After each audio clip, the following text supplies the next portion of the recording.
while amongst women, it's just about 50-something%. And of course, what this table, the lower part is showing us is that truly, even though we have the same cutoff for blood pressure, that is for now, I think we should just take 140/90. We will still, as you grow older, the chances of having high blood pressure are higher than younger people. But again, what we have seen is that even people that are younger are now having high blood pressure. Again, if you look at these, people that are less than 20, if we are using the current cutoff, about 10%, which is still significant. People that are between 20 to 39, that before we used to think these ones can never have high blood pressure. Almost 20% of them have high blood pressure. And of course, by the time people are getting to more than 60, almost 60% has it. So please, the reason why I'm saying this is when I started my training, I know that those days we don't even use to check blood pressure when people are less than 40. We say, this one cannot have high blood pressure. But later we now discover that a lot of younger people are having problems, kidney problems, stroke, heart problem. What happened? We started checking and we saw that even younger people are having high blood pressure. So now we just advise that check for everybody. And even young people, I tell them, just check your blood pressure once. Once it is normal, you know that you don't need to disturb yourself. But really, it is increasing across all age groups. Again, I don't want to bore us with information. This is not a medical class. But when the blood pressure is more than 140/90, it is high. That is what we are still doing in Nigeria, apart from what they are doing in America. But when the blood pressure is more than 130 to 139 or 85 to 89, we still say that person doesn't have high blood pressure, but that person may soon have high blood pressure. So we normally advise them on certain things to do so that they don't go on from having what we call pre-hypertension. You don't yet have blood pressure, but if somebody does not take precaution, the person may now get it. So again, I'll just pass through this, but it's telling us that all over the country, whether north, west, north, central, everywhere, we have a high amount of people that are aware of blood pressure. Unfortunately, many of us are not taking drugs. Even those people that have high blood pressure, they'll say, I don't want to take drug all the time. Oh. If I take drug all the time, that means I'm going to be addicted to the drug. Oh. So let me be taking it once every 2 days. Unfortunately, if there's going to be problem, that problem will not say, because you took drug 4 days ago, it will not affect the heart, or because I took drugs 6 days ago, it will not affect the kidney. So it's actually a big problem. And because of that, a majority of the people are not controlled. And when we say controlled, that is all the time. If they check somebody that has high blood pressure, if they check their blood pressure, it is always less than 140 on top, always less than 90. Whether they're under stress, whether they just came back from church, whether somebody is fighting with them, whether they are angry, all the time it should be less than that. Many people don't have that criteria. So I'll just quickly run through this. I kept asking myself, since when did they know about blood pressure? And it's funny that since 1896, people have even known about blood pressure. So even during the days of our forefathers, people have known about blood pressure, at least in some parts of the world. And that was when they made the machine to be checking blood pressure. And of course, over time, things have continued to improve from us having the normal manual machine to the automatic machine. And people keep asking me, they say, doctor, which one is more correct? Or is it the manual one or is it the automatic one? So maybe I will ask us at the end of this presentation. It's part of what we are discussing today. So there's what we call essential hypertension. What is essential hypertension? Essential hypertension is when somebody has high blood pressure and you cannot find out the reason why. The person says, I'm not under stress, there's nothing wrong with me. We know that some people have high blood pressure because maybe pregnancy. I know some of us have heard of hypertension disease of pregnancy. Some people have high blood pressure because they are abusing certain drugs.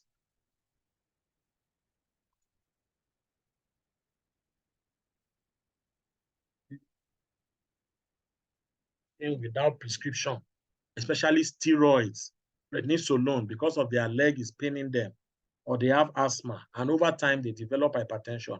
But in some people, you cannot even find out the reason why.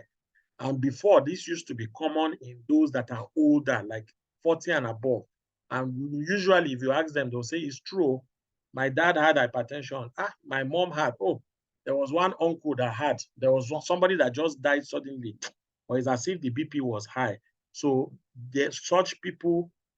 We have seen that the essential one, that is the one that you don't know the reason why it is happening, has been common in older people. But now we're even seeing it in younger people too. And maybe it's because of our diet is changing. There's now more stress. And of course, urbanization. Before, everybody is active. You are moving around. Now, everybody sits down in one place, remote control, Okada, your car. Well, maybe because of fuel scarcity, that may be a good side to it. All of us are now being forced to walk from one place to another. And then we also have what we call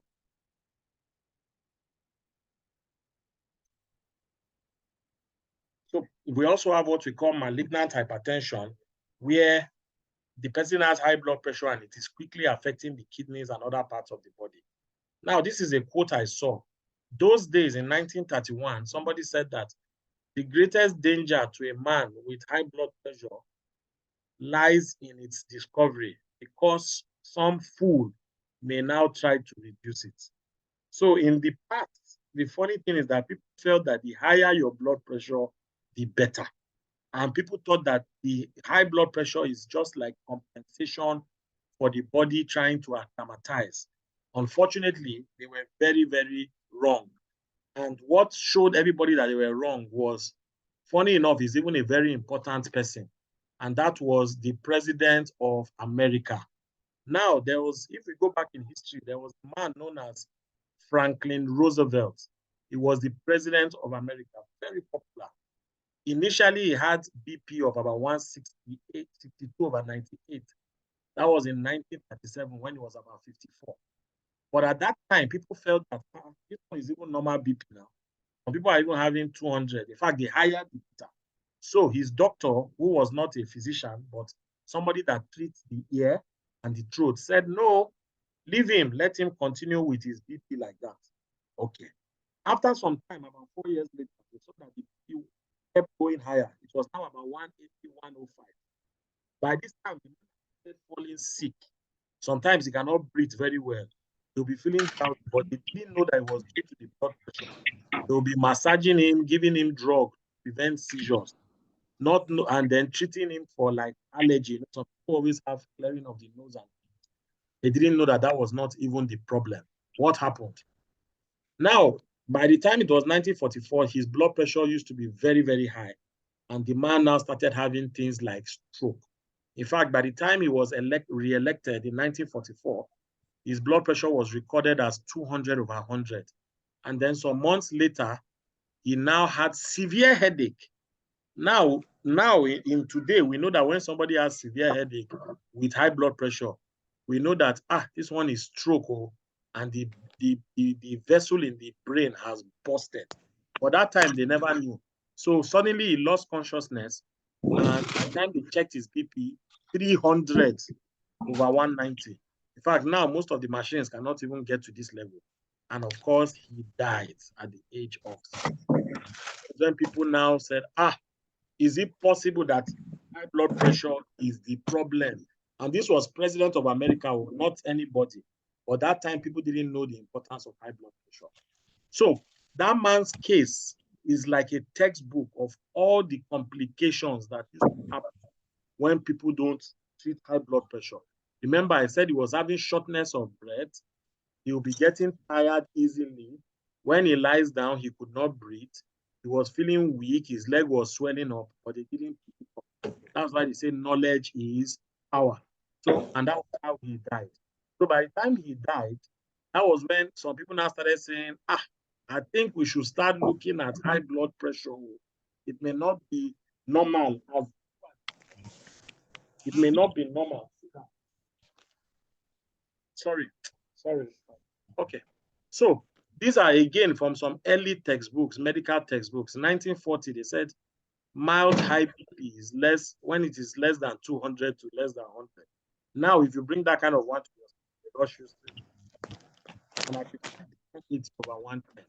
But some things even started happening then. Some people have noticed, and it's something that is very important, that even though people were still arguing whether blood pressure was good or bad, they had noticed that there are some kind of foods that people eat that when they eat it, the blood pressure reduces. So people started saying, I think we should reduce our salt, because they noticed that people that reduce their salt, even at that time, have lower blood pressure. And then, of course, reduce the amount of things like fat and protein. And since that time, that information has been there.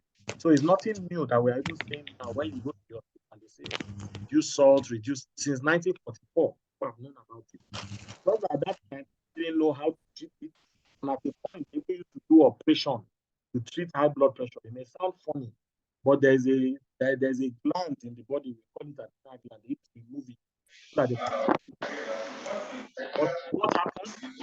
Subsequently, people were able to develop some drugs. One of them, and they noticed that when they gave certain people that their blood pressure was high, things like headache and blood in the urine reduced. So that is what they discovered. And of course, they said science is not to open a door to endless wisdom, but to put a limit to endless error. So what they also discovered is that over time, people started saying that when we treat people, they get better. Somebody came to the hospital, the blood pressure was high. He was complaining of chest pain, difficulty in breathing. When we reduced it, the blood pressure, the symptoms reduced. So that's when people started saying, since our president died, us to let us start treating high blood pressure. But still then, they were waiting for sign. Even now, some people are still waiting for sign to say whether they will treat their blood pressure. Oh, it's until I have headache, I treat my blood pressure. Oh, it's until I have chest pain. Unfortunately, by the time people are developing that one, anything can happen that even the doctor cannot control. So by the 1950s, people said, whoa, let us start changing the way we treat high blood pressure. And that is when the first drug came out. It is a kind of what we call diuretic. I will not waste our time, but I know some of us already take it, like all these moduretic and co. That was one of the first drugs that was discovered, and they found that it was very, very effective. And subsequently, people that were sick, people that have heart failure and co, when they started taking the drug, their blood pressure came down, they got better. Of course, this led to other classes being developed.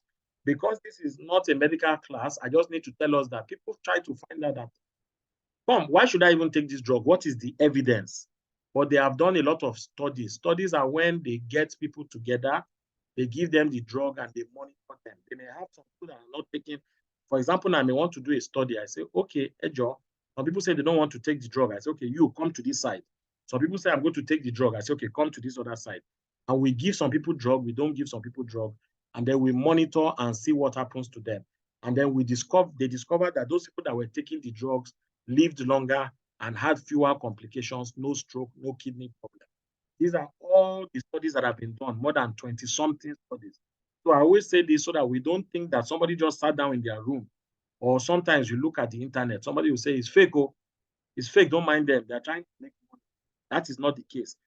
All the time they have done scientific research, and this scientific research has been very solid since 1967 up to the minute we are talking.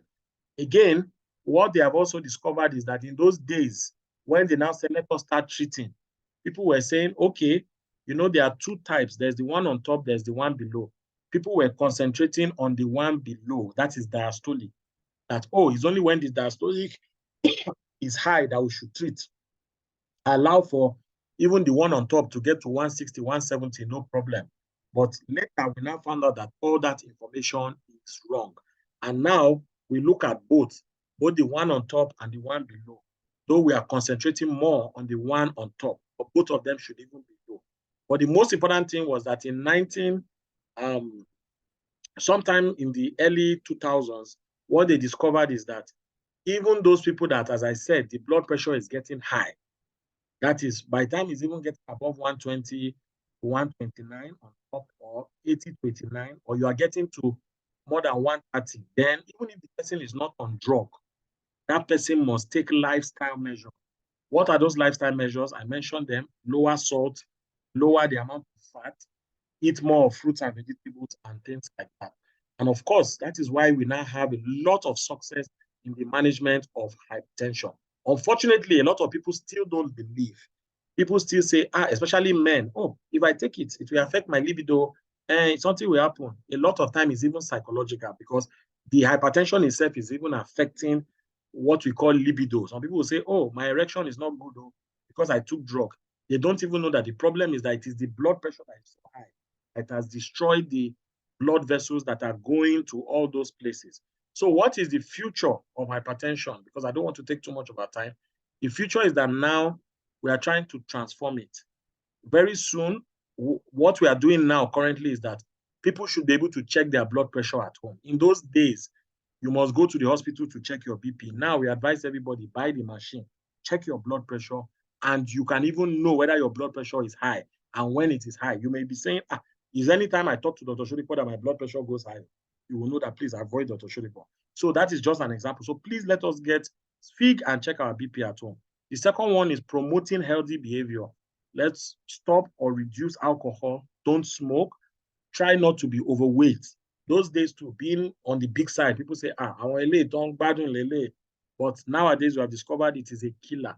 So please let us try and do workouts. I still saw one scientific paper that said that even if you do as low as 3,000 steps a day, it is better than not doing anything at all. So let's get up, let's get about. Let us reduce our salt. Those are some of the ways. And some of the things that are going to happen in future, they are making some injections that may help with blood pressure management that people may take once in a few months. Now we have what we call artificial intelligence. Now they are also trying to look at, like abroad now, they are looking at people's family. Is there genetic disposition? Some people will say, I don't eat salt. I'm fit. I've never eaten meat. I don't take alcohol. I don't smoke. How come you are telling me that my blood pressure is high? How come you are telling me that my cholesterol is high? What kind of problem is this? Well, you cannot change your family, even if you decide to change your lifestyle. So that's sometimes, despite your best effort, it is still possible that one would need to take drugs. And of course, we may all need to work together. We need to have better access. And everybody, get access to checking their blood pressure. And we need to avoid fake news. That is one of the challenges I have seen. People get fake news. They said something happened, and then they focus on that instead of focusing on the truth. So I think I will stop here and give us our take-home message, which is that the concept of hypertension has changed over time. In the past, we didn't know the impact of having high blood pressure, and we focused only, when you cannot see the damage something is doing. They say ignorance is bliss. And ignorance can be a problem. The second thing is that the role of lifestyle is important. We are not saying you should not do lifestyle. In fact, we love lifestyle. Reduce your salt, reduce alcohol, this thing. But sometimes, even with that, you may still need drugs. It's just that the amount of drug may reduce. The other one is that we may need to start drugs earlier in certain people. There are some people, their is 130/80. And we check them, we do some tests, their heart is enlarged. We start them on drug. And another person, the blood pressure is not up to, is 140/90. We say, okay, just do lifestyle. So please, especially those that have high sugar and other problems, please see your doctor and don't say, that other person is 150/90. Doctor said they're going to give him 1 month. You should reduce salt. You should reduce lifestyle. Why are they starting drug on me? It may be due to your test. Also, that person may be overweight or doing some bad lifestyle. We say we can change it. You might not be able to, you are already doing the right thing and still your BP is high. We need to intervene. And then not everybody will use the same class of drugs. So please, some people, have seen some of my patients, they will see somebody using Aldomet. They have started using it. They come down with complications. They say, doctor, but the other person, I say, are you the other person?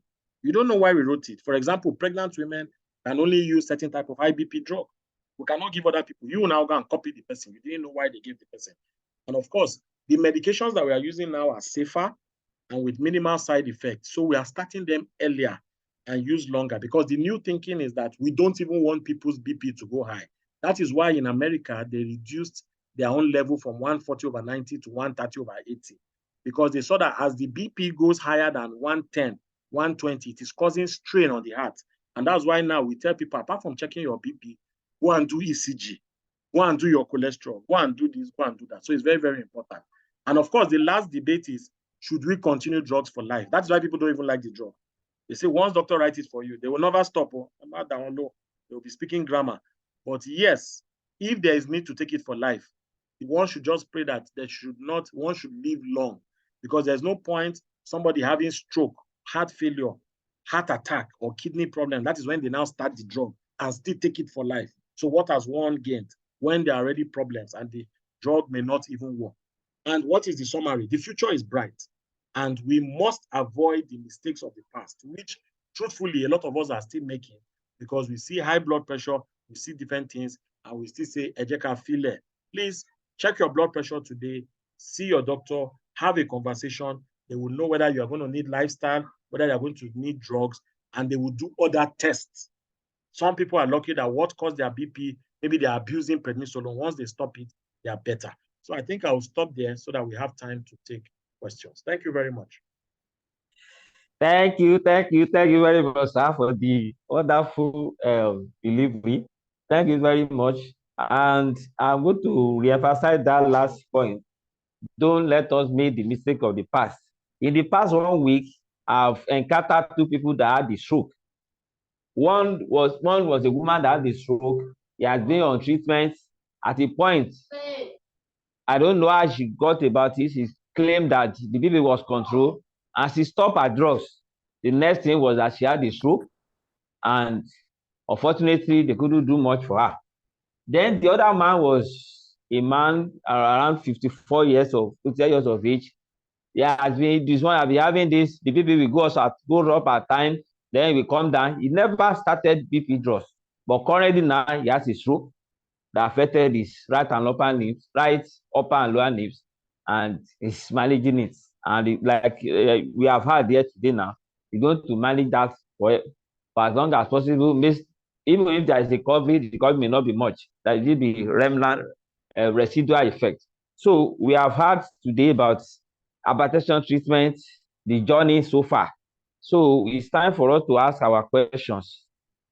So, and I want to use the opportunity to recognize our doctors on the call, and there are senior doctors here on the call. I wouldn't want to be calling us by name, but you are welcome. Thank you very much for joining the call.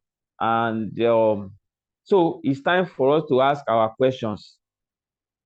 Time for us to ask our questions. Okay. Maybe while we wait, let me ask about the currently now we are having single P combination, which are a bit a bit expensive for some people to use. So then when we treat to them, some people may feel that why this, why that. So maybe I just ask that maybe you help us talk about the single P combination, the advantage of it, and what people can navigate through that. And then also help us also talk a little about the emphasis on the investigation side, because some people say, oh, I'm taking my drug, why should I do tests, why should I do this? Thank you, sir. So that while we wait for others to ask their questions. Yes, thank you, sir. I think it's quite important because the single pill combination is actually what we're advising now. One of the new things we are saying is that a lot of people need to use 2 or 3 drugs to be able to get their blood pressure under control. The other thing I didn't discuss is that one of the newer concepts that we are looking at now is that, for example, we're not just looking at getting the blood pressure under control, we are also looking at ensuring that we have our patient's heart protected, kidney protected, and other things like the brain. So if, for example, somebody may be on a drug, I don't want to use any trade names, but somebody can be on maybe Moduretic now, and you see your doctor and the doctor says, no, your blood pressure is better, but I want to add a second drug that is going to protect the heart and protect your kidney, minus even just lowering your blood pressure. So the doctor may not add a second drug. And what we have seen is that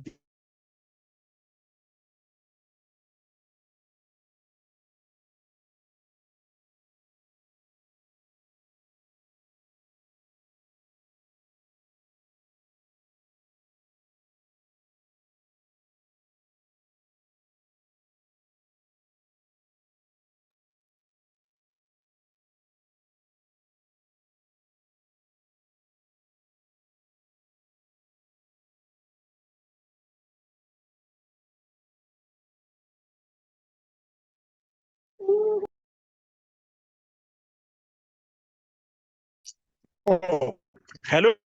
Can you hear me? Hello? Hello? Hello? We can hear you, sir. Yes, sir. We Oh, can hear you, sorry. sir. Did you hear everything I was saying before? No, you No, sir. we are Oh, I cut was off at the muted. point. Sorry. Yes, sir. Oh, okay. Yes, sir. Sorry. Let me restart again. Yeah, so I said that Yes, for the sir. issue of the single pill combination, the Yes, sir. reason why we feel it's better is because, number one, people tend to use more than one drug for their high blood pressure. And nowadays, the thinking for high blood pressure is gone beyond just controlling the blood pressure to also protecting the heart, protecting the kidney, protecting the brain.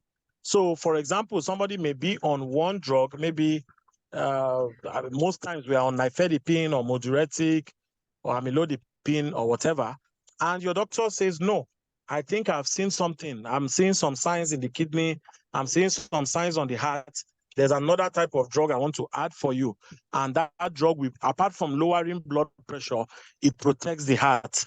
For example, some people are diabetic patients, and when we do their kidney function, we see some signs and say, you are not hypertensive, but we are seeing some sign that your kidney can be affected. So we place them on that BP drug. So that is why a lot of people tend to be on 2 or 3 high blood pressure drugs. It's not compulsory.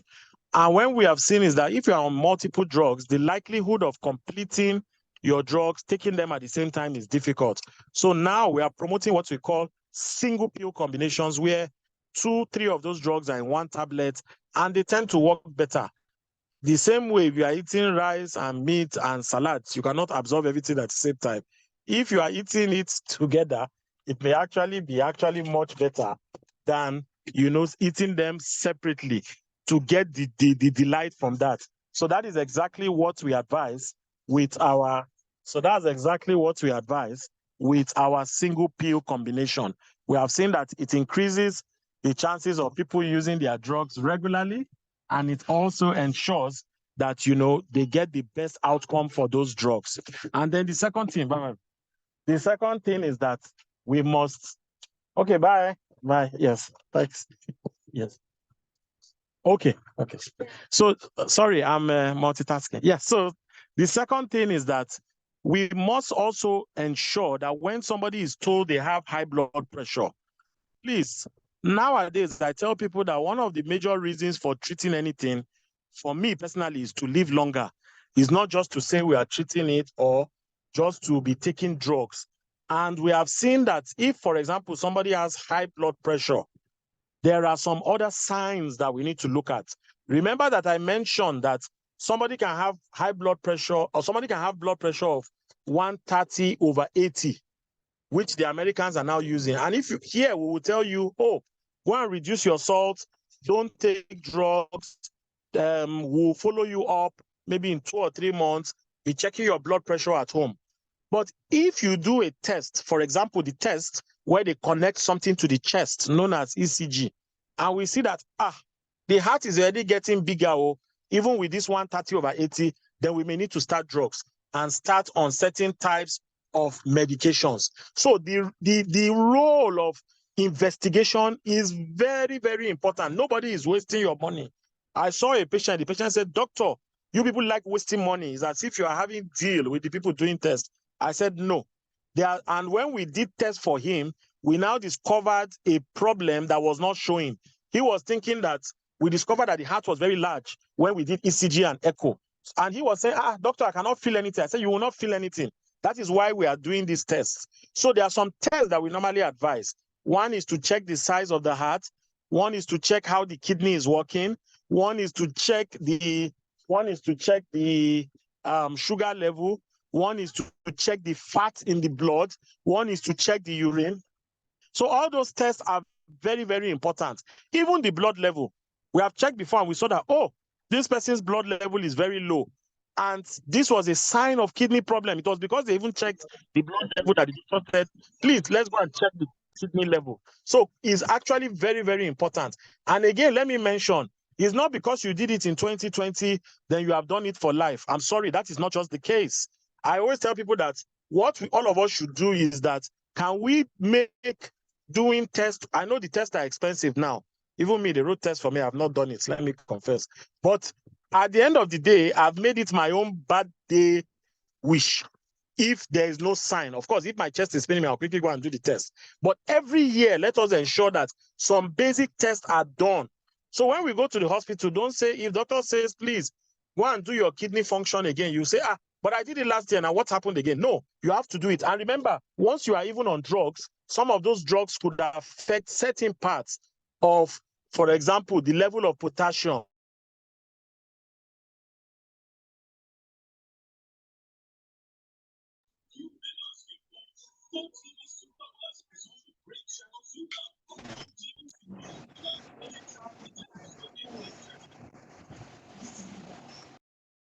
The hypertension, the person will say, the last time the doctor checked, my level was okay. So please, tests are very, very important. And if we can, and even this is for us clinicians too, let us also try and be combining drugs. When somebody is on 3, 4, 5, 6, 7 drugs,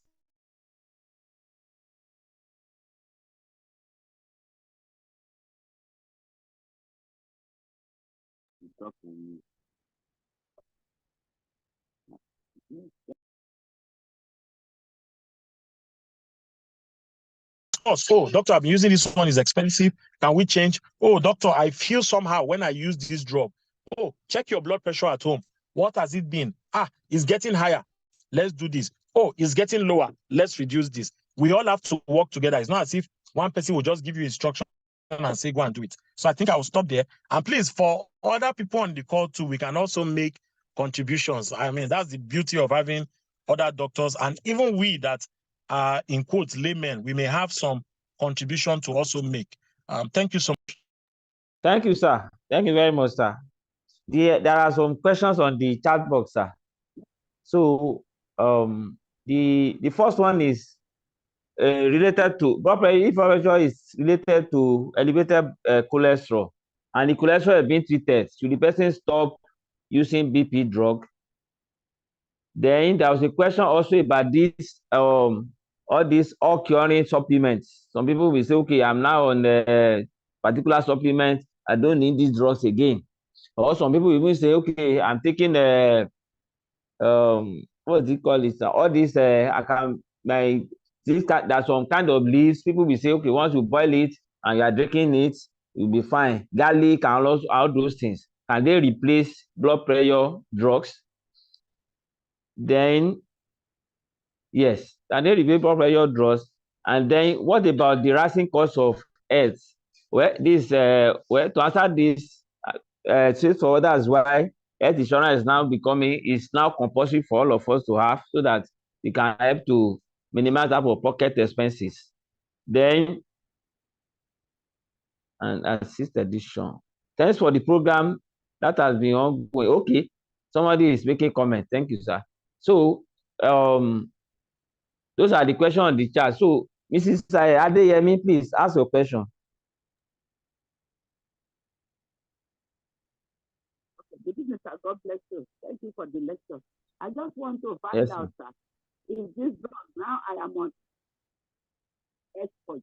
I am on export, yes. And export is a type of it has amlodipine, then Vasatan, yes, sir. Which are yes, sir. Past, yes, sir. I've been taking this drug since 2018, and up to now my blood pressure is still fluctuating. But I did my echo about 2 years ago. I've not repeated it, but I did my cholesterol, I did my urine, everything was okay, and I sent it to my doctor at the hospital. He went through it and he said it's all normal. So I don't know why the thing is still fluctuating. Then I have this.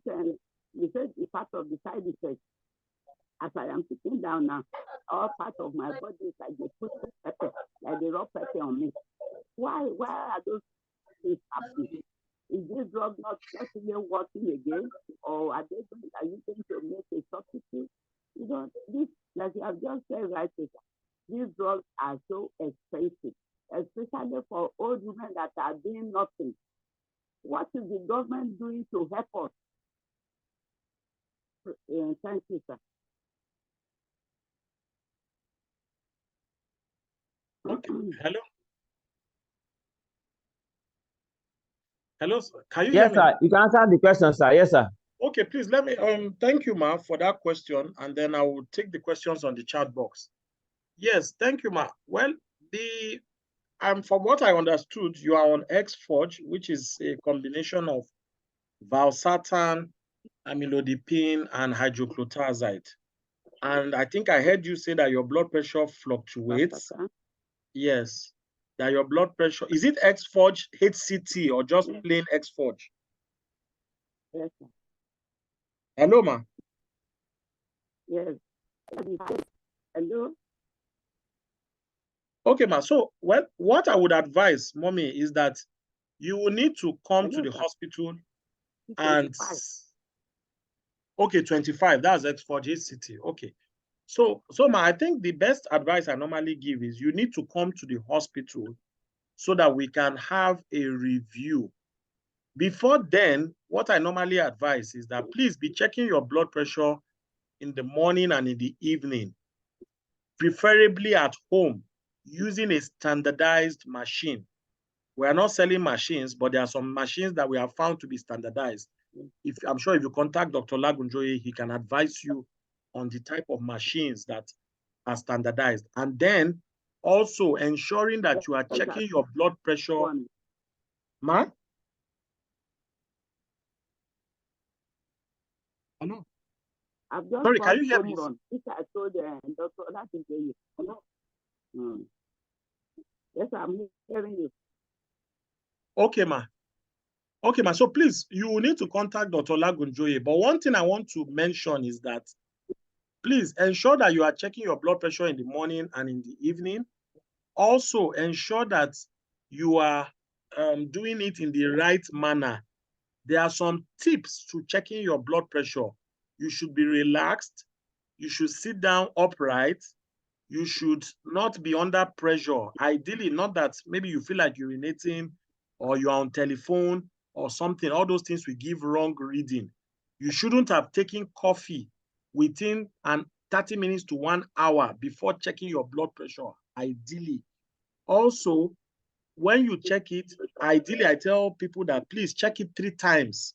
Because if you check the first one, you may not have adjusted very well. By the time you check it again and again, what you are getting will now be the right reading. The other thing that I think used to cause problem is that a lot of us take our drugs at any time. For example, somebody can take drug in the morning today, afternoon tomorrow, in the night next tomorrow. Is anytime we think we may just forget. It's only when that will make the blood pressure to be going up and coming down. So please, it's better that we take the drugs at about the same time every day. People have been asking, when is it better in the morning? Is it better in the night? Well, what studies have shown us is that it doesn't really matter. But for most people, it's better to take it in the morning. However, if you are always, that's why we tell people to check their blood pressure in the night. If you always check your blood pressure in the night when you are supposed to be relaxed and the blood pressure is very high, or you check it early in the morning, it is very high, then please see your doctor. They may need to say, take some in the morning, take some in the, but please try and see your doctor. So those are some of the advice that I will have concerning the drug, but you need to come to the hospital, ma, or contact Dr. Lagunjoye for further discussion. On the second one of the sensation you are having all over the body, please, ma, come to the hospital. You have done some tests, but we may still need to do more. It may be something not even related to high blood pressure. It may be something like uric acid. There are so many possibilities. It may be multivitamin deficiency. We need to have a chat and you see other doctors too. And then we look at the test you have done. There are 1,000,001 tests that somebody can do, but we need to look at the one that is most important based on your complaints. So it is important. And of course, the issue of the rising cost of drugs is there. What we are seeing now, especially if your drug is coming from abroad, the cost has doubled or tripled. So luckily for some of them, we are having local substitutes. Again, we are not here to market drug, but it's possible that if a drug is too expensive, I tell patients it's better to take drug than to stick to specific brands. At least one must even be alive and well to even take the drugs. So if the drugs are becoming too expensive, again, ma, please come. Discussions will be done on how to get it. But I think, and there may be a substitute. But I think what Dr. Lagunjoye mentioned about health insurance is quite important, though some of these drugs are not covered under health insurance. So that may be one challenge that we see with the drugs. And then I will just take some of the questions. For example, I saw one about the cause, if the cause of high blood pressure is elevated cholesterol and is being treated, can it stop the drug? Can it stop the BP drug? Well, yes, there's what we call metabolic syndrome. Cholesterol is high, BP is a little bit high, sugar is a little bit high, and the person is maybe on the big side. Yes, it's possible that not treating the cholesterol itself, but the whole impact of adopting lifestyle. There are some of I can see some lifestyle experts here. I saw Dr. Afolabi will be one of the consultants and others. So yes, there's what they call lifestyle. Now that lifestyle may help in treating the cholesterol and also, of course, alongside drug. That may help to reduce the blood pressure over time, especially if the lifestyle measure includes reducing salt intake. They have seen that, yes, when cholesterol is very high, it may contribute to blood pressure, but a number of times that may not be the only factor. And usually the only time that I think it works is if the blood pressure was not too high ab initio. Maybe the one on the top is between maybe 135, 140, 150, around that range. The lower one is between 90 to 99. Yes, with lifestyle measures, it can help, but we need to keep on monitoring. And that is why I advise everybody, please, if you want to also buy another birthday gift after doing your test, buy a blood pressure monitor, because everybody needs to check their blood pressure from time to time. But remember that I said that it is not the BP will continue to be monitored. And sometimes they may even decide to continue the drugs if they see some other signs when they examine. For example, if they see that the heart is getting bigger or the kidney is being affected, all those things can come into play. Okay, the next question by I think Mrs. Akimbogun was about patients. How do you think adherence with the increased demand of patient satisfaction yes, the rising cost of health is a big problem. Some of the things that I also try to advise is that because as I said, the drugs that are coming from abroad, though they are more trustworthy, some of them are becoming more expensive. So sometimes we do what we call generic, that is, but some good brands. Sometimes they even connect you directly with the people that are manufacturing the drug, because I hope nobody here is a pharmacist, but the pharmacists too have their own add-on. Of course, they themselves are running a business. So a drug might be a certain cost. There's a percentage, they increase it. So what we are doing sometimes is that we will beg the manufacturer and say, please, can you help this person to get it at the cost price from you, which already is even a little bit expensive. But truly, the rising cost of health is a very, very big problem. You may want to buy the drug, but even hypertensive crisis, when you bring out the money, is enough to create a problem. So we pray that things get better. And of course, health insurance is something that we need to really look at. All of us, even as doctors, when they write certain drug, you look twice and say, is it fight?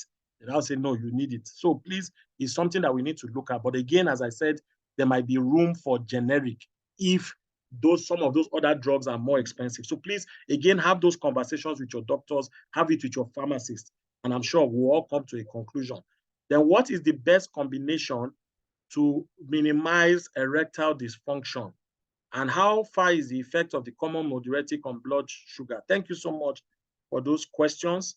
They are quite wonderful from Mr. Emmanuel Akiem. Thank you so much. So the issue is that there are some drugs that have been seen to have less effect on erection. However, what I always say is that we need to discuss with our doctor. For the drugs that have been seen to have less effect are our ACE inhibitors or ARBs. So please, we can discuss that with your doctor. Once you bring up the topic of erectile dysfunction with the doctor will look at. The next one, of course, is Sometimes some of your thiazide-like diuretics, like indapamide, is also not very bad on erectile dysfunction, then followed by the calcium channel blockers.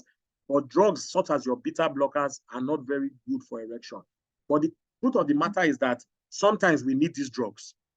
So the question is now, there's what they call benefit versus risk. I'm going to take this drug. Am I going to have erection issue? But again, I think that the effect of some of these, the ones that are very bad, we are phasing them out, especially in men, like Aldomet, methyl dopa. It was one of the most commonly used drugs. It's very cheap. We use it in pregnant women, very good. But the problem is that in men, it causes erectile dysfunction. So when somebody has erectile dysfunction, I always advise, it may not be due to the drug, it may even be due to the blood pressure. And that is why one of the reasons why we also do our test is to look at the cholesterol, even talk to that person, look at other things. Some people are older, they already have prostate problem. So I always tell people, we may think it is the drug. Someone may say, it's the day I started the drug. I said, no, that may not be the case. Another thing that I think the presenter last week, for those of us that were on the call, I learned something from her. She mentioned something that was quite critical. I don't know how many of us were here. And what she said is that for people that have very high blood pressure initially, when they start drugs, the blood pressure drops. And sometimes that affects the erection initially, because it will cause, the brain has to regulate. It's just like pumping machine that was pumping under pressure. Now it has reduced. Of course, it won't pump very well, but over time, it gets better. But what some people do is that initial reduction, say, I'm not using the drug again. No. So please, let's have this conversation with our doctors. The erection may now return. And then we also advise on other tips. Sometimes other healthy supplements are used. So please, it's not just about the drug, though there are some drugs that we avoid using in men, especially because it can affect erectile dysfunction. So it's very, very important. So please, again, we need to have our conversation with our doctor. And then the issue of modulatic. God bless you. Thank you so much for that. Modulatic is one of the cheapest drugs. Even from the history, is one of the most effective. Modulatic contains 50 milligrams of hydrochlorothiazide, which is very, very high. And it also contains what we call amiloride. So what we have seen now and what everybody is saying is that let us reduce the amount of that modulator. We don't want to use more than 25 milligrams. So nowadays, if you look at most of our drugs, like Mommy was talking about, the one that she said has combination, it has 25 milligrams. Some have 12.5. So if somebody is using modulatic, we say reduce it to half, because what we have seen is that it can lead to increase in the sugar level, which is correct, as you mentioned. It can also lead to increase in uric acid and other problems. But people use it like that because it is very cheap. Another challenge that it causes is that, especially for men, I tell them, don't use it in the night, because they will now start urinating 10 times, 20 times. Even for women, and then people cannot sleep very well. Another problem, the BP is going high. This one is. So please, most times we don't use more than half in addition to other drugs. And now that things are getting more expensive, people are going back to modulatic because they know that it's cheaper. Sorry that I'm using modulatic, the other brands. I hope nobody markets modulatic here. Sorry, I'm just using that because that was the question. So please, it is something that we don't want to use more than half a tablet, which is 25 milligrams. I think that was the last question. But the other thing that somebody mentioned, garlic, and some of the companies. Yes. Garlic. Garlic is good because there are some complementary, there's what we call complementary medication. Things like garlic is good. It has been seen to lower blood pressure, help with cholesterol. However, the place that I normally have challenges, yes, I tell people you can use it, but don't go and stop your drug. Monitor even you yourself, monitor your blood pressure. If you see that your blood pressure is coming too low, we all agree. You two, you have the reading, I have the reading, we can say stop it. But if it is not, you'll be surprised that by the time you're using garlic in addition to lifestyle, you may need to reduce the amount. But please, some people will say, okay, thank God they have discovered garlic. And my patient saw me the other day, said, I'm using moringa, doctor, don't even talk to me. I said, sorry, not fight, but please monitor your blood pressure. Monitor the other signs. But something like garlic, yes, has been seen to have some complementary this thing. Yes, Dr. Kiemi, thank you so much, sir. I agree totally, sir. Yes, half modulating. Thank you, sir. I think that's a very, very great one. Oh, I've seen also one of our lifestyle specialists, And we were at our book launch yesterday, Dr. Makinde. Please, I think she talked about sleep hygiene. Though that is not, but I'm sure Dr. Olagunjoye will find time. I think it's also another critical topic that needs to be discussed. Of course, I've been hammering on lifestyle. It's not about drug alone. We are all working together to get the best outcome. And if one is doing well, then you don't need to compulsively go and take the second one. So thank you so much. But we need to all, combine and also take charge of managing yourself. And one of the ways of doing that is to also monitor. If you are monitoring, sometimes coming to the hospital alone makes your blood pressure, even if I'm going to the hospital for an appointment, overnight my blood pressure will go high. So by the time I get there, say, your blood pressure, no, it may just be that it's distress. So please let us check our blood pressure at home and take the readings when you are going to see the doctor. So it's not as if when you just get there, it is the reading in the hospital. You say, doctor, see what I've been taking at home. Or even if the doctor doesn't ask, because sometimes we are busy. We are seeing 30 patients, 40 patients. I mean, one cannot concentrate. But if you say, doctor, see what I got, see the readings I've been getting at home. Oh, I noticed that in the afternoon, my blood pressure is high. Or in the morning, you are also contributing to your care. We call it self-care. And it's also very, very important. So I think I can stop there for now. Thank you very much. Thank you very much, sir, for the answer to the questions. And thank you for the emphasis on self-monitoring, which is very important. And to this, I will give 2 testimonies. I have 2 elderly that visit at home. The first time I saw him, the BP was 220/110, thereabout. I actually had his hand. I walked him to the pharmacy, bought the drugs for him, and started him on it. His BP was very high. His pulse was very high. I started him on the drug, and today, he has been on the drug. The self-monitoring today now, recently we've had to reduce the doses of. We've had to take out. It was at the point it was on amlodipine. It was on amlodipine, Vasartan, and bisoprolol for the tachycardia, and also on tamsulosin for the BPH which he had. But currently now we've had to even take out amlodipine because the BP is now even controlled. Even when he take all the 3 drugs, he start to be having hypertension. And if you call him as we are on now, if you call him now that daddy, what's your BP today? He will tell you the 3 readings that he has read. So that's just to buttress the importance of self-monitoring. If you call him, if you open his book and tell you, my reading is this is it sitting, this is it standing, this is it on the left hand, this is it on the right hand. That's how diligent the man was. The other man too is monitoring every day. He check it every time, and if you call him, he can tell you, okay, my BP is this, and both of them are doing fine. So it's very important. Self-monitoring is very important. Thank you very much for buttressing that fact. So our time is almost up, but I want to oblige our lifestyle physicians in the house to say 1 or 2 things before we round up. Dr. Afolabi Obima.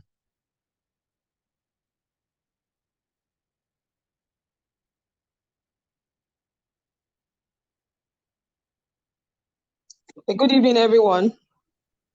Thank you, ma. Good evening, ma. Is that audible? Yes, ma. Okay. Thank you, sir, Dr. Shodipo, for the very elaborate presentation. And I'm sure we have all learned one thing or the other. So I'll just say a few tips. Well, lifestyle medicine cannot be, you cannot downplay on it when it comes to managing conditions like hypertension, diabetes, things that have to do with cholesterol, and health generally. So like he said, in as much as we emphasize lifestyle also, the place of self-monitoring, so your self-care is quite important. And when we talk about lifestyle, I'll just mention a few things that we really put a lot of focus on. We put a lot of focus on our diet, that's our nutrition, like you mentioned earlier, about the fact that they noticed that even in the early phases, they noticed that when salt was being reduced in their, was being restricted, they had a better control of their blood pressure. They talked about other things, and majorly we talk about your salt reduction. You talk about increasing whole foods, particularly your vegetables, your fruits, because these things have been found to lower cholesterol, and it helps in better control of the blood pressure. Talk about you increasing that and reducing other foods, the things that have to do with higher cholesterol, that have to do with processed food. Talk about red meat. You talk about your alcohol and other substances that may also worsen control. Smoking, that could also worsen blood pressure control. Then very importantly, we talk about physical activity, exercise, and well, a lot of times, sometimes people who are not exercising, you have to get an exercise clearance before you think of proceeding on exercise. So like he mentioned, that you may need sometimes to get clearance from your physician before you say, okay, you want to proceed. But there are things that there are laid out things that have to be done when in terms of exercise, because sometimes some people may not be able to withstand some levels of exercise. We talk about the low intensity, the moderate, the vigorous intensity. So we regularly prescribe the moderate intensity, but sometimes some people may not, depending on the health conditions. For people who have advanced or poorly controlled conditions, cardiovascular conditions, they may need some clearance in quotes. So that talks about the place of those investigations they mentioned. They are not out to waste your money, like he said. Some of these things may be pointers to activities you may need to be involved in and all sorts. Then we talk about sleep, like he mentioned, where Dr. Moyosore's Makinde's book launch yesterday. Sleep is quite pivotal when it comes to blood pressure control. Also, the place of stress, you understand, that is also there. Substance use. Then most importantly, even relationships, emotional well-being, or mental health plays a whole lot of role when it comes to all this. So most times we don't really look at all those things. We just focus on a particular aspect, but they all work together. They are intertwined, and then one thing helps the other. When we talk about exercise improves your sleep. It helps you to get better sleep. It improves insulin sensitivity. It reduces it helps you to control your blood glucose. It helps in blood glucose control and all that. So don't let me take so much of our time. We have already spent so much time. So it's just a tip into that. So lifestyle is quite important when you talk about things that have to do with in conditions like this. Thank you once again. Thank you very much, Ma. Then I think finally we just I want to appreciate Dr. Makinde as being one of our supporters from the beginning, and he has given an elaborate lecture on lifestyle approach to stop hypertension, which we can always see on our platform. And also, I just want to briefly talk about the new book on the new book that we launched yesterday, so that we know about it and how they can get it. Thank you, Ma. Dr. Makinde, Ma.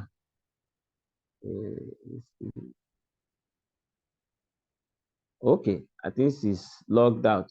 So, briefly, thank you very much for joining the call today, everyone. There are doctors that are on the call. I also appreciate us for joining, and those of us that are on the group. Actually, this is an idea that came up about how to help people about hypertension, and a little background to it was that in 2019 I had an incident. A very close person, I lost a very close person to me to hypertension complications, and it was a big dent on me emotionally, all over. And eventually, so last year, I think it's already last year, I just felt, and most of the time I'm involved in home visits, so I treat people at home. A lot of people have hypertension, and then we treat them, they get better and they are fine. So that's the proof that I always say away. Most times they call me, oh, how about my BP is like this. Even when they go to hospital, okay, my doctor said this, is it true? So in a way to, how can we find a way of getting people together so that we can be giving them informations that are correct? So that's what led to this. We eventually created the WhatsApp group, which initially tagged Hypertension Club. But whilst on my side, I discovered that there was actually an hypertension club that was started by Professor Akikugbe many years ago. So in a way not to plagiarize, I changed the name to Hypertension Anonymous. which is like we have Alcohol Anonymous, which is just something where people can gather together, talk about this without and depersonalize it and be able to help one another to overcome it and do the proper thing. And that's what this is one of the approach to it, which is regular talks on different aspects of the disease and what can be done, which is what we have done today. So I'm grateful for our lecturer who have come today to speak to us. And I can see that most of what we've learned one thing or the other, and we are encouraged that the treatments have come a long way, and we should be grateful that we are at a time when things are available. So we should take advantage of it so that we don't repeat the mistakes of the past. So thank you very much for coming. And as we round off, I will call on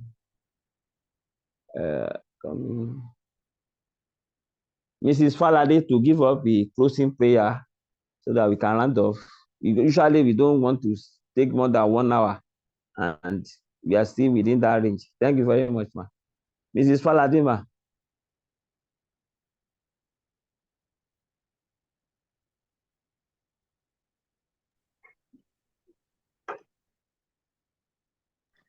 In Jesus' name. Amen. Father, we thank you for this evening. We give you all the glory. We thank you for our lecturer that has lectured us today. Lord Jesus, we thank you for all of us, Father. Lord, be thou exalted in Jesus' name. All of us here, Lord, take care of us in Jesus' name. No evil shall befall on any one of us in the mighty name of Jesus. We will prosper in Jesus' name. Father, we thank you. Our health condition is in your hand. Holy Spirit, take perfect control in Jesus' name. None of us will die untimely death in the name of Jesus. Every power of diseases in our life, we nullify their powers in Jesus' name. Holy Spirit, come and take perfect control in the name of Jesus. Father, we thank you. Be thou exalted in Jesus' name. In Jesus' wonderful name, we have prayed. Amen. Praise the Lord. Thank you very much. Thank you, ma. Thank you, sir. So I will end the call now, so that, and then we will be able to have access to the recording later and also the slides. Thank you all very much for joining. Thank you. Till we meet again next month. Thank you. Thank you very much. Thank you too. God bless you. Thank you, sir. Thank you, Thank Dr. you, sir. Thank you, Thank our you, sir. lecturer. God will bless you, Thank you sir. for the enlightenment. God bless Thank you. you very much, sir. Thank you, sir. Good night. Happy night rest. Good night. Good night. Good night. Good night. Night, Bye. sir. Bye. Yes. You